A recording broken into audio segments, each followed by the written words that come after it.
Hi everybody, welcome back to Bissell Maple Farms YouTube channel. Lots to talk about. Supply chain issues, bourbon barrels, glass is the big story, right? Getting your glass packaging. We've had the opportunity to go pick up some bourbon barrels from Kentucky. And these are kind of special barrels. I'm actually here at the Sugar Chalet in Rock Creek, Ohio. This is where it all started. This is where Dad and I built the business, and this is the room that we first filled Pappy Van Winkle barrels. We're probably going back 9 years, and yeah, we still have the marks from where we were rolling the barrels, and one of them got away from us and put a dent in the kitchen cabinets in here. Now, Pappy Van Winkle barrels are rare. 23-year-old Pappy Van Winkle barrels are really rare. I've only ever filled those 3 times in 8 years, so kind of a unique opportunity. The rarest bourbon barrel on planet Earth, and we get to fill it with maple syrup. Good times. So picking up bourbon barrels at Buffalo Trace is one of my favorite things to do.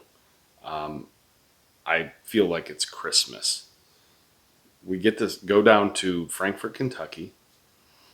We always stay at the same Fairfield Inn on Chenault Drive. And typically the guys like to go eat at Cattleman's, which is their favorite place. But me, I like to go to Heirloom. This is in a town called Midway, Kentucky.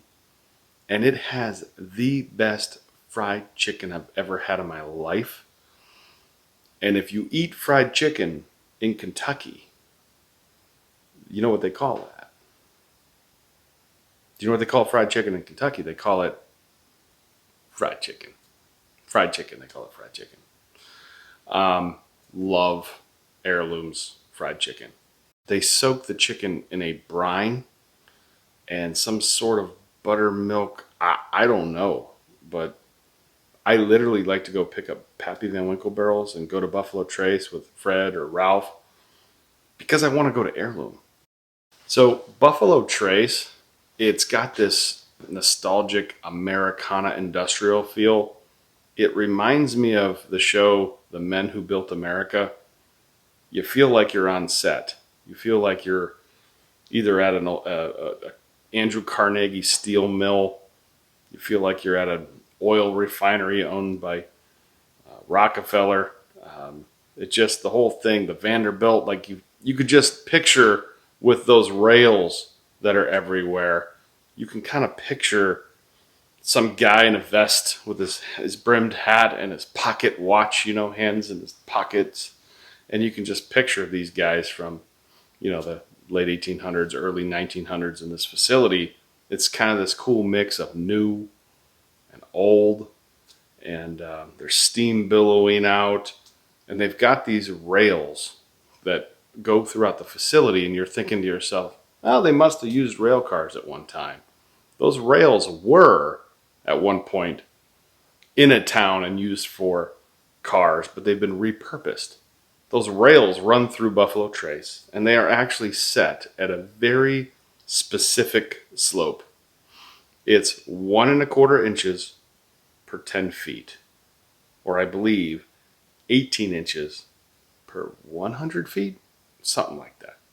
So what it is those rails are set at a certain slope that they can just give it a little nudge, and those barrels will roll all the way across this facility unattended. They won't stop.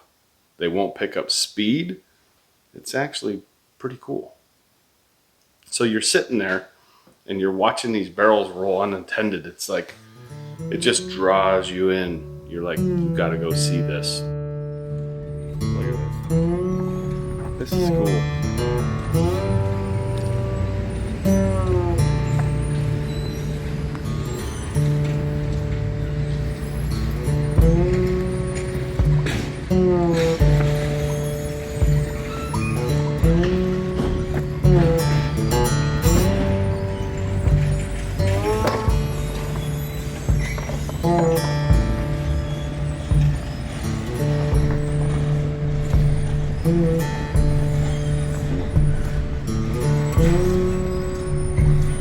Morning. How you doing?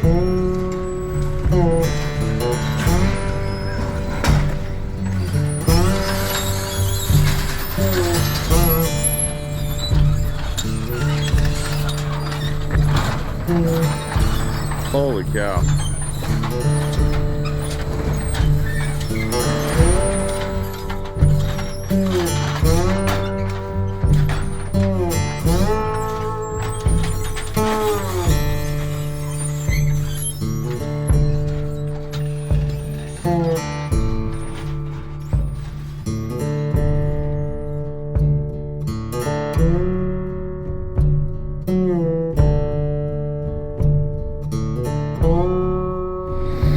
So we're here picking up some barrels. Ralph does this run a lot more often than I do. Beautiful September morning, Frankfort, Kentucky. If you've never been to Buffalo Trace, it is a really cool spot. I like to talk to the guys. I joke with them. I tell them, ask them if they feel like they're zoo animals sometimes, because they're always on show. They're always on display. These guys are kind of like shepherds watching their flock. They know where these barrels are going by sound and sight. I swear they can smell these barrels. These guys know what they're doing. They smell good.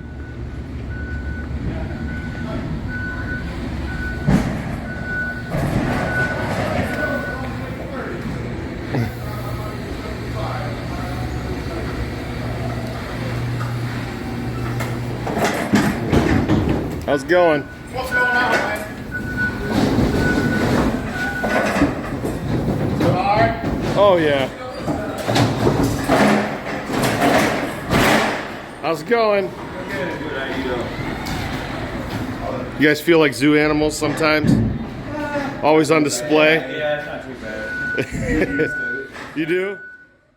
We know there's a bourbon barrel shortage, and the reason there's a bourbon barrel shortage is they got nowhere to put the bourbon.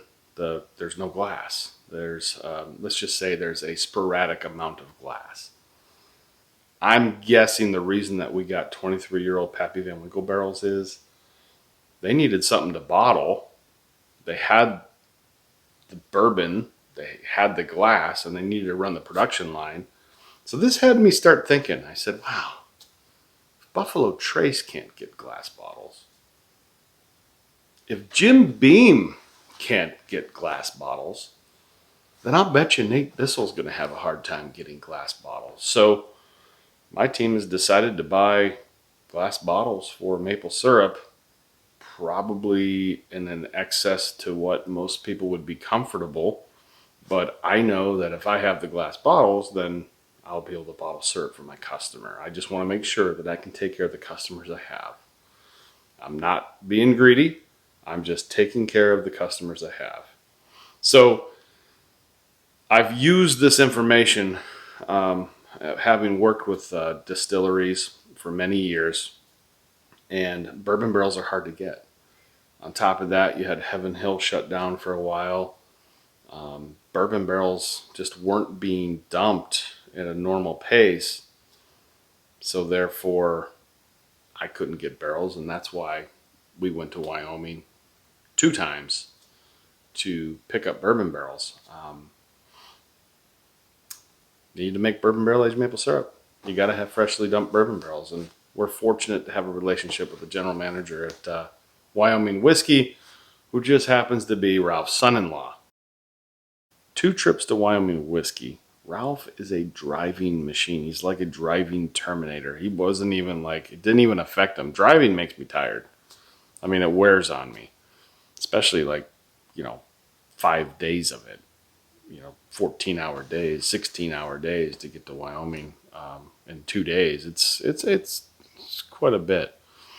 So we gave Ralph the option. Hey, you don't have to go. Ralph wasn't phased. Ralph's a machine. Ralph doesn't like the camera too much.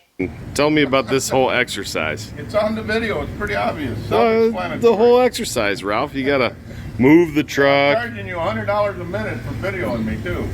Well, Make sure I get every penny of it. what I'm hearing from you is you'd rather do it than talk about it. Exactly. He mostly tolerates the camera. He didn't really tell me I couldn't film.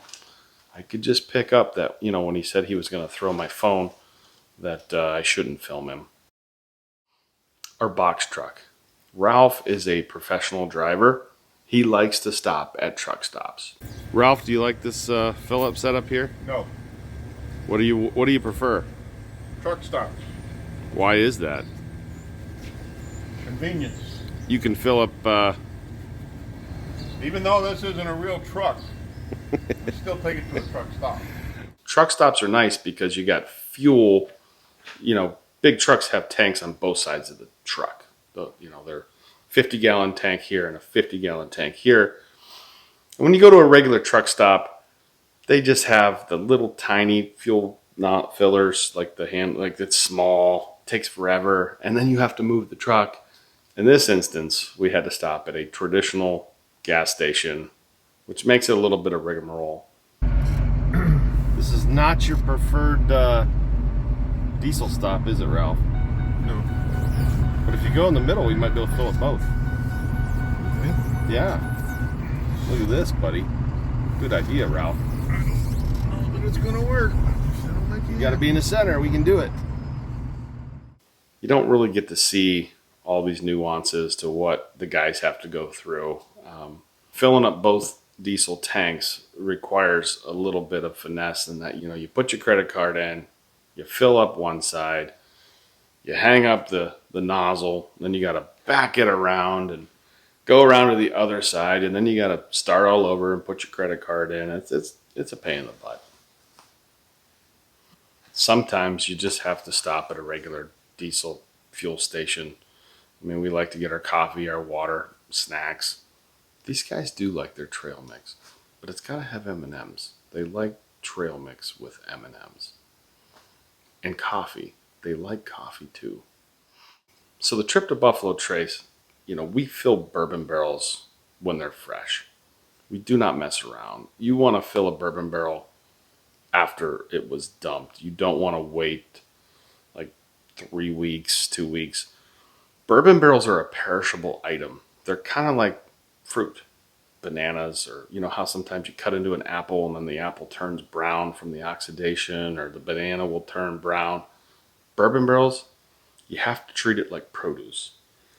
Every second it's changing, and not for the better.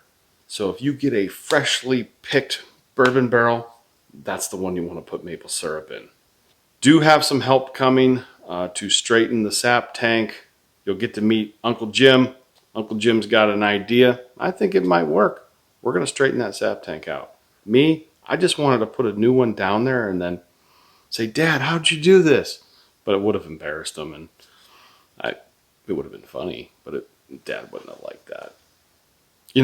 I spent 3 hours last night trying to work on a voiceover for this Pappy 23 barrel pickup, and the hum was so bad I couldn't use any of it. So I'm learning. This YouTube channel, I'm a maple farmer. Like my thumbs barely, like I'm trying to push buttons and like 4 buttons get pushed. It's like, I'm not designed for this, but I am going to improve. We are going to get better. And if you stick with us, I think you'll see it over time. So if you like the show and you like this content, please don't forget to click subscribe. Also, check out some of our older episodes, prior episodes, and hit that little bell, and that'll tell you the next time we put a cool video out.